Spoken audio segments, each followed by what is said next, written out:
જય શ્રી કૃષ્ણ વૈષ્ણવ. અર્વાચીન ભગવદીઓની શ્રેણીમાં આજે આપણે સાહિત્ય રસિક ભગવદીયના જીવનચરિત્રના દર્શન કરીશું. રમેશભાઈના પુસ્તક તુલસી ક્યારોમાંથી શીર્ષક છે વૈષ્ણવતાનો મૂર્તિમંત આદર્શ. પાટણના પરમ ભગવદીય વ્રજરત્ન દાસભાઈ આવા આખા વૈષ્ણવ છે. તેમનું સમગ્ર જીવન સેવા, સત્સંગ, સ્મરણ, કીર્તન અને પ્રભુની નામ સેવા, સાહિત્ય સેવામાં વ્યતીત થયેલું.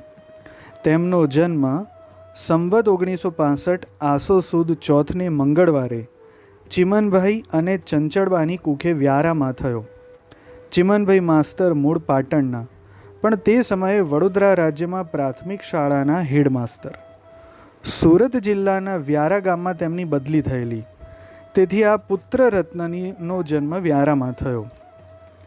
તેઓ 40 દિવસના થયા તે દિવસે સુરતવાળા નિત્યલીલાસ્ત પૂજ્ય ગોસ્વામી 108 શ્રી વ્રજરત્ન લાલજી મહારાજ વ્યારા પધારેલા.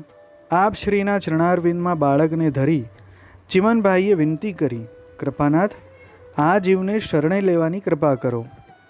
પૂજ્ય દાદાજીએ અતિ પ્રસન્નતાથી અષ્ટાક્ષર મંત્રનું દાન કર્યું અને આજ્ઞા કરી, આ જીવ અમારે શરણે આવ્યો, તેથી તેનું નામ વ્રજરત્નદાસ રાખજો. બાળકનું નામ પડ્યું વ્રજરત્નદાસ. વ્રજના રત્ન શ્રી નંદનંદન અને તેમના તે દાસ. વ્રજમાં બિરાજતા ગોપિકાઓ રૂપી રત્નના દાસ. સમગ્ર વ્રજ જેમના હૃદયમાં બિરાજે છે તેવા રત્ન સ્વરૂપ પૂજ્ય દાદાજીના દાસ. આમ વ્રજરત્નદાસ એટલે શ્રી હરિગુરુ વૈષ્ણવના દાસ. દાસ ભક્તિનું દીનતાનું પ્રગટ સ્વરૂપ. પિતાની દ્રઢ ભક્તિના સંસ્કાર તેમને ગળથુથીમાંથી મળ્યા. ચિમનભાઈની બદલી વ્યારાથી પાટણ થઈ. તેમના ગુરુદેવ કાંકરોલીવાળા નિત્યલીલાસ્ત પૂજ્ય ગોસ્વામી 108 શ્રી બાલકૃષ્ણલાલજી મહારાજ શ્રી તથા આપ શ્રીના કુમાર શ્રી દ્વારકેશલાલજી બાવા પાટણ પધારેલા. વ્રજરત્નદાસની ઉંમર તે સમયે 1.25 વર્ષની. ચિમનભાઈ બાળકને લઈને પોતાના ગુરુદેવ પાસે ગયા. વિનંતી કરી, કૃપાનાથ, આ બાળકને બ્રહ્મ સંબંધ કરાવવાની કૃપા કરો. આપ શ્રી આજ્ઞા કરી, માસ્તર, તેની માતાને કાલે ઉપવાસ કરાવો, કારણ બાળક તેની માતાનું પૈપાન કરે છે. પરમ દિવસે તમે તેને લઈને અપરસમાં સ્નાન કરજો. શ્રી મહાપ્રભુજીની નવરત્ન ગ્રંથમાં આજ્ઞા છે, આત્મનિવેદન અજ્ઞાન અવસ્થામાં કર્યું હોય પણ પોતાના પ્રાણ જેમણે શ્રી કૃષ્ણ સાથે જોડ્યા છે તેમને હવે કોઈ ચિંતા કરવાની રહેતી નથી. પૂજ્ય ગુરુદેવની આજ્ઞા મળતા ચિમનભાઈને અતિ આનંદ થયો. પાટણમાં શ્રી દ્વારકાધીશ પ્રભુની સન્મુખ પૂજ્ય મહારાજ શ્રીએ વ્રજરત્નદાસને બ્રહ્મ સંબંધની દીક્ષા આપી. પિતાજી તેમના વતી ગદ્યમંત્ર બોલ્યા. આપ શ્રી સેવા પહોંચીને બેઠક ખંડમાં પધાર્યા. વ્રજરત્નદાસ નાની ડગલીઓ ભરીને ચાલતા શીખેલા. કોઈના સૂચન વિના સ્વતઃ જ તેઓ પૂજ્ય ગુરુદેવની પરિક્રમા કરવા લાગ્યા. પરિક્રમા કરતા તેઓ કિલકિલાટ હસે. પૂજ્ય ગુરુદેવ બાળકની આ ચેષ્ટા જોઈને ખૂબ પ્રસન્ન થયા. આપ શ્રીએ શ્રી દ્વારકેશલાલજી બાવાને આજ્ઞા કરી, બાવા, આપ ભોજન કરી આપની અધરામૃતની પાતળ આપના સ્વહસ્તે આ બાળકને ધરો. આ સામાન્ય જીવ નથી. શ્રી દ્વારકેશલાલજી બાવાના અધરામૃતથી 1.25 વર્ષની વયે વ્રજરત્નદાસના વૈષ્ણવી જીવનનો અલૌકિક પ્રારંભ થયો. પિતાજીએ તેમને બોલતા શીખ્યા ત્યારથી ભગવદ નામથી બોલતા શીખવાનો પ્રારંભ કર્યો. 7 વર્ષના થતાં સુધીમાં તો તેઓ અતિ શુદ્ધ સ્વરે ઘણા સ્તોત્ર પાઠ અને ધોળ કીર્તન બોલતા ગાતા થઈ ગયા. રોજ રાત્રે પિતાની પાસે બેસીને ભગવદ વાર્તા સાંભળે. લૌકિક ખેલકૂદ કે વાતોમાં જરાય રસ ન લે. સિદ્ધાંત રહસ્યનો પાઠ કરતા રોજ બોલે, અસમર્પિત વસ્તુનામ તસ્માદ વર્જનમાચરેત. એ આજ્ઞાની એમના મન ઉપર એટલી પ્રબળ અસર થઈ કે 12 વર્ષની નાની વયે અસમર્પિત છોડી દીધું. 16 વર્ષની વયે પાકટ વૈષ્ણવી સમજથી મરજાદ લીધી. પિતાએ ઉતાવળ ન કરવા સમજાવ્યા. તેના જવાબમાં અડગ આગ્રહ કરતો વિસ્તૃત પત્ર લખી પિતાની સંમતિ મેળવી. શ્રી મહાપ્રભુજીના ઉત્સવના દિવસે મર્યાદનો પ્રારંભ કર્યો. 2 મહિના બાદ પોતાની નોંધ પોથીમાં લખે છે, ચૈત્રવદ 11થી જેઠવદ 11 2 મહિના અત્યંત સુખમય ગયા. અંગ્રેજીમાં જેને હનીમૂન કહે છે તેવો આ અલૌકિક ગાળો હતો. તેનું વર્ણન થઈ શકે તેમ નથી. હું શ્રીજીની ટહેલમાં અપાર સુખ અનુભવતો. સવારે અને સાંજે ભગવદ મંડળીમાં પણ આનંદનો પાર નહીં. જો જાકે હિએ ભાવ સંચરે નિરસ વસ્તુ સો રસમય કરે. અહર્નિશ હૃદય આનંદમાં રહેતું. શ્રીજીની ટહેલ સમય શુદ્ધ ભાવપૂર્વક અવનવા તરંગો ઉઠતા, કીર્તન રૂપે ક્વચિત વ્યક્ત થતા. આ અનુભવો સંપ્રદાયની પરિપાટી પ્રમાણે તેમણે કોઈને કહ્યા નથી, પરંતુ તેમની કાવ્ય રચનાઓમાં તે પ્રગટ થાય છે. કાંકરોલીવાળા પૂજ્ય ગોસ્વામી 108 શ્રી વ્રજભૂષણલાલજી અને શ્રી વિઠ્ઠલનાથજી મહેસાણા પધારેલા. ત્યારે તેઓ પાટણથી મહેસાણા દર્શન કરવા ગયા. તે વખતે દર્શન કરતાં તેમને અલૌકિક અનુભવ થયો. તેઓ લખે છે, હૃદયમાં કંઈક અવનવું લાગેલું. છોટા બાવા શ્રી વિઠ્ઠલનાથજીના દર્શનમાં હૃદય એટલું ખેંચાયું કે ટોના લગ ગયો. આવા શબ્દોની ધૂન ઘણા વખત સુધી મનમાં રહી. પ્રાથમિક શાળાના શિક્ષકની સામાન્ય નોકરી, ઘરની આર્થિક સ્થિતિ સામાન્ય, છતાં શ્રીજીના સુખમાં કદીય મન પાછું ન પડે. બહાર ગામ કે બજારમાં જાય ત્યારે શ્રીજીને માટે સુંદર વસ્ત્ર આભૂષણ, ખીલોના, મેવા વગેરે અવશ્ય લાવે. દિવાળીમાં શ્રીજીની સન્મુખ દારૂખાનું અવશ્ય ફોડાવે. પોતાના સેવ્ય શ્રી પ્રભુ પર અનહદ અનુરાગ. વૃદ્ધિ, સૂતક જેવા પ્રતિબંધ સમયે શ્રીજીને ઝાંપીજીમાં પધરાવતા તેમની આંખોમાંથી ચોધાર આંસુ વરસે. શ્રીને પધરાવી જનારને ફરી ફરી કહે, મારા શ્રીજીને પાછા જરૂર પધરાવી જજો હો. ભગવદીય વાર્તા સપ્તાહ માટે મુંબઈ ગયેલા ત્યારે તેમના શ્રી પ્રભુ વ્યારા બિરાજે. 10 દિવસ બાદ પાછા આવ્યા ત્યારે શ્રીજીના દર્શન કરતાં નેત્રો અશ્રુથી ઉભરાઈ ગયેલા. વૃદ્ધ મરજાદી માતાની સેવા એમના અંતકાળ સુધી નિષ્ઠાપૂર્વક કરી. નોકરીની સાથે બંને વખતની સેવા પહોંચે. વૈષ્ણવોની અવરજવર ઘેર સારી એવી રહે. ટાંચી આવકમાંય સૌનું સમાધાન હોંશથી કરે. એમના ઘેર જ રોજ રાત્રે ભગવદ્ વાર્તા વંચાય. વૈષ્ણવોને ખૂબ સુંદર રીતે ગ્રંથો સમજાવે. કીર્તન, ધોળ, પદ ગવડાવે. આખું પાટણ એમને ભાઈના આદરસૂચક નામથી સંબોધે. પાટણમાં પાઠશાળા ચલાવે. બાળકો માટે રાસ, ગરબા, નાટિકા લખે, તૈયાર કરાવે. વર્ષમાં 3 મોટા ઉત્સવો, જન્માષ્ટમી, શ્રી મહાપ્રભુજીનો ઉત્સવ અને શ્રી ગુસાઈજીનો ઉત્સવ. આ પ્રસંગે 3 દિવસ સુધી કાર્યક્રમોનું આયોજન થાય.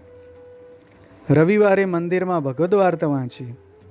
બહુ જ સૌમ્ય સ્વભાવ, સૌના ગુણ વખાણે, કોઈની નિંદા ન કરે. આચાર પાલન આગ્રહ અને વિચારપૂર્વક કરે. સેવા માટે કૂવાનું જળ જોઈએ. નજીકના બધા કૂવા સુકાવા લાગ્યા. નબળી આર્થિક સ્થિતિ હોવા છતાં ઘરમાં ડંકી કરાવી. ઠીક ખર્ચ કર્યો. થોડા સમય સુધી તેનું જળ વાપર્યું, પણ પછી જમીનમાં જળ ઊંડા જતાં તે ન ચાલી. આખરે સેવામાં નળનું જળ વાપરવાની ઘડી આવી. શાસ્ત્રના પ્રમાણો ચકાસ્યા. શાસ્ત્ર વચનોથી પ્રમાણિત કર્યું કે નળનું જળ શુદ્ધ છે, સેવામાં વાપરી શકાય. એમનો અભ્યાસ સાંપ્રદાયિક માસિકોમાં લેખો દ્વારા પ્રગટ કર્યો. વૈષ્ણવોને સમજાવીને સંમત કર્યા. આપાતકાલમાં જ આચારમાં જરૂરી પરિવર્તન કરાય એવી એમની પાકી સમજ. સંતાનોમાં એમને 3 દીકરીઓ અને 1 દીકરો. બધાને સેવાના સંસ્કાર આપે. ઉપવાસ કરાવી સેવામાં નવડાવે. શુદ્ધ ઉચ્ચારથી સ્તોત્ર પાઠ શીખવે. સંતાનો ભૂલે ચૂકે અન્યાશ્રય કે દુસંગ ન કરી બેસે તેની કાળજી રાખે. સાથે સાથે સંતાનોને શિક્ષણ આપવાનો પણ ખૂબ આગ્રહ. દરરોજ કહેતા, મારી દીકરીઓને લગ્ન વખતે સોનું નહીં આપવું તો ચાલશે, પણ ગ્રેજ્યુએટ કર્યા વગર સાસરે નહીં મોકલું. દીકરીઓને જાતે ભણાવે. પાટણમાં કોલેજ ન હતી અને છોકરીઓને કોલેજનું શિક્ષણ આપવામાં કોઈ માનતું ન હતું. તે સમયમાં દીકરીને મુંબઈની SNDT યુનિવર્સિટીના એક્સટર્નલ કોર્સમાં દાખલ કરીને ગ્રેજ્યુએટ કરી. ગુજરાતી અંગ્રેજી ભાષાનું સંગીન શિક્ષણ આપ્યું. આ શિક્ષણ તેમની દીકરીને હાઈસ્કૂલની સર્વિસ દ્વારા પોતાના કુટુંબની આર્થિક સ્થિતિને સદ્ધર કરવા માટે તો કામ લાગ્યું, પરંતુ તેમણે આપેલા સાંપ્રદાયિક સંસ્કાર અને કોલેજનું શિક્ષણ મેળવેલ એ દીકરીને આજે એ શિક્ષણ વૈષ્ણવ પરિવાર અને બાલ પુષ્ટિનું સંપાદન કાર્યમાં ઉપયોગી થઈ રહ્યું છે. એ જાણતા તેમનો દિવ્ય આત્મા જ્યાં હશે ત્યાં જરૂર રાજી થતો હશે. ઘરમાં સમૃદ્ધ પુસ્તકાલય, વહેલી સવારે ઉઠીને વાંચન લેખન કરે. અનેક લેખો સાંપ્રદાયિક માસિકોમાં છપાય. સંસ્કૃત, ગુજરાતી અને વ્રજ ભાષામાં ઘણી કાવ્ય રચનાઓ કરી. સંસ્કૃત સ્તોત્રોનો સમશ્લોકી અનુવાદ કર્યો. ષોડશ ગ્રંથો, નંદદાસજીની પંચમંજરી, સહસ્ત્રી ભાવના, ગીત ગોવિંદ, સતસૈયા, ભક્તિભૂષણ, વલ્લભાખ્યાન આદિ અનેક ગ્રંથો સરળ અને રસમય ગુજરાતી ભાષામાં સમજ્યા. સુરતવાળા 108 ગોસ્વામી શ્રી ગોવિંદરાયજી બાવાશ્રીએ 84,252 ભગવદીઓની વાર્તા સપ્તાહ કરવાનો મનોરથ કર્યો. માટે આપશ્રીએ વ્રજરત્ન દાસભાઈને આજ્ઞા કરીને બોલાવ્યા. પહેલી વાર્તા સપ્તાહ તેમણે સુરતમાં કરી, બીજી સુરત, 3 વખત મુંબઈ, પેટલાદ, મોરબી, જુનાગઢ વગેરે અનેક સ્થળોએ ભગવદીય વાર્તા સપ્તાહ દ્વારા વૈષ્ણવોને ભગવદ્ વાર્તા રસનું અદ્ભુત પાન કરાવ્યું. આજે પણ તેમની આ નિષ્કામ સેવાને શ્રોતા વૈષ્ણવો માનપૂર્વક યાદ કરે છે. આ અલૌકિક વાર્તા સાહિત્ય નવયુવાન પેઢી માટે રોચક બને તે હેતુથી તેમણે આ વાર્તાઓ નવીન શૈલીમાં રચવાનો પ્રારંભ કર્યો. પુષ્ટિ ભક્તોની શ્રેષ્ઠ વાર્તાઓ ભાગ 1 થી 9 લખ્યા. પાટણની પાઠશાળા દ્વારા પ્રકાશિત થયા. વૈષ્ણવ સમાજમાં વાર્તા સાહિત્ય પ્રત્યે અભિરુચિ ઉત્પન્ન કરવા તેમનું બહુ મોટું પ્રદાન છે. પાટણમાં તેઓ રહેતા ત્યાં એક આર્ય સમાજી પંડિત રહે. તેણે જાહેર માર્ગ ઉપર કાળા પાટિયા ઉપર મંદિરો, મૂર્તિ પૂજા વગેરેનો વિરોધ કરતા અઘટિત લખાણો લખવા માંડ્યા. ભાઈએ એને જડબાતોડ જવાબ આપવા માંડ્યા. પરિણામે તે પંડિતને ચૂપ થઈ જવું પડ્યું. આમ પુષ્ટિમાર્ગ ઉપર જ્યાં હુમલો થાય ત્યાં તેઓ જવાબ આપે. સંપ્રદાયની તે સમયની સામાજિક પરિસ્થિતિ વિશે પણ ઊંડું ચિંતન કરી પોતાના વિચારો નિર્ભય રીતે સૌની સમક્ષ મૂકતા. મૂળ સિદ્ધાંતમાં જરા પણ ગડબડ કે ભેળસેળ કર્યા વગર દેશકાળને અનુરૂપ પરિસ્થિતિમાં સિદ્ધાંતોનું પાલન કઈ રીતે થઈ શકે તે માટે ખુલ્લા મનથી વિચાર કરતા. કોઈ રૂઢિઓને બિનજરૂરી રીતે વળગી રહેવામાં તેઓ ન માનતા. રૂઢિ પાછળનો સિદ્ધાંત વિચારી તે રૂઢિ છોડવાથી સિદ્ધાંતને હાનિ પહોંચશે કે કેમ તે વિશે વિચારી સૌએ જીવન વ્યવસ્થા ગોઠવવી જોઈએ તેમ માનતા. આ બાબતમાં જ્યારે અવકાશ મળે ત્યારે પૂજ્ય ગોસ્વામી બાળકો અને વિદ્વાન શાસ્ત્રીઓ સાથે ચર્ચા કરતા. પોતાની વાત, દાખલા, દલીલો, પ્રમાણો રજૂ કરતા. સામાની વાત સાંભળવાની પૂરેપૂરી કોશિશ કરતા. પછી જ જે તે નિર્ણય કરતા. તેઓ જૂની પેઢીના હોવા છતાં ક્યારેય રૂઢિચુસ્ત નહોતા. તેમનામાં એક બીજી પણ વિશિષ્ટતા હતી. પોતાના નિર્ણયો પોતાના પૂરતા જ સીમિત રાખતા. આવશ્યકતા હોય ત્યાં પોતાના ગુરુ ઘરથી આજ્ઞા મેળવી લેતા. બીજાઓ પૂછે તો પોતે જે માનતા તે જ સમજાવતા, પણ બીજાઓએ તે સ્વીકારવું અને પાલન કરવું એવો આગ્રહ ક્યારેય ન રાખતા. તેમનું હૃદય કવિ હૃદય હતું. કવિતાની ઉત્તમ શક્તિને કારણે પોતાને થતા ભગવદ્ લીલાના અનુભવો ધોળ પદમાં વર્ણવતા. પાછલી અવસ્થામાં તબિયત નરમ થઈ પણ મન મક્કમ રહ્યું. બંને સમય સેવા પહોંચે, સામગ્રી વગેરે સિદ્ધ કરી શ્રી પ્રભુને જગાડવાથી માંડીને પોઢાડવા સુધીની સેવા જાતે પહોંચે. સેવા સત્સંગમાં ઢીલ નહીં, વિલંબ નહીં, શિથિલતા નહીં, શરીર તરફ દુર્લક્ષ પણ નહીં. આયુર્વેદ અને હોમિયોપેથીનો જાતે અભ્યાસ કરે ને પોતાનો ઉપચાર કરે. તેમના ગોલોક ગમનનો પ્રસંગ અતિ અદ્ભુત છે. સવારે વહેલા ઉઠી લેખન કાર્ય કરવા બેઠા. પુષ્ટિ ભક્તોની શ્રેષ્ઠ વાર્તાઓનો 10મો ભાગ લખતા હતા. 252 વૈષ્ણવમાંના વિઠ્ઠલદાસ કાયસ્થની વાર્તા લખાઈ રહી હતી. બાજુમાં વાર્તાના મૂળ પુસ્તકો હતા. રૂમમાં બીજું કોઈ ન હતું. અચાનક હૃદયરોગનો હુમલો આવ્યો. કલમથી લખાતું લખાણ તરડાઈ ગયું. મસ્તક વાર્તા સાહિત્યના ગ્રંથો પર ઢળી પડ્યું. જ્યારે સૌ ખંડમાં ગયા ત્યારે જોયું તો ખંડમાં અપૂર્વ દિવ્યતા હતી. તેમના નેત્રો બંધ હતા. મુખ ઉપર પ્રસન્નતા અને તેજ હતા. મહાન ભગવદીઓની ગોદમાં તેઓ ચીર નિંદ્રામાં પોઢી ગયા હતા. લાગતું હતું અંત સમયે તેમને જરૂર ભગવત સાનુભવ થયો. તેમના ગોલોકવાસના દિવસે એક વૈષ્ણવને નાથદ્વારામાં અપરસમાં સેવા કરતા તેમના દર્શન થયા હતા. આમ ભગવદીય નામાભિધાનને સાર્થક કરનાર એક ભગવદીય સંપ્રદાયના અભ્યાસો, મર્મજ્ઞ, શ્રેષ્ઠ પ્રચારક, સેવાપરાયણ શ્રી હરિગુરુ વૈષ્ણવના કૃપાપાત્ર ભગવદીય વાર્તા સપ્તાહના પ્રથમ શ્રેષ્ઠ વક્તા આ ભૂતળ ઉપરનું પોતાનું કાર્ય પૂર્ણ કરીને ગોલોક સીધાવ્યા. સુરતવાળા ગોસ્વામી 108 શ્રી વ્રજરત્નલાલજી મહારાજશ્રીએ તેમને વૈષ્ણવ રત્ન અને શુદ્ધાદ્વૈત ભૂષણની પદવીઓ આપેલી, સન્માન પત્રો આપેલા.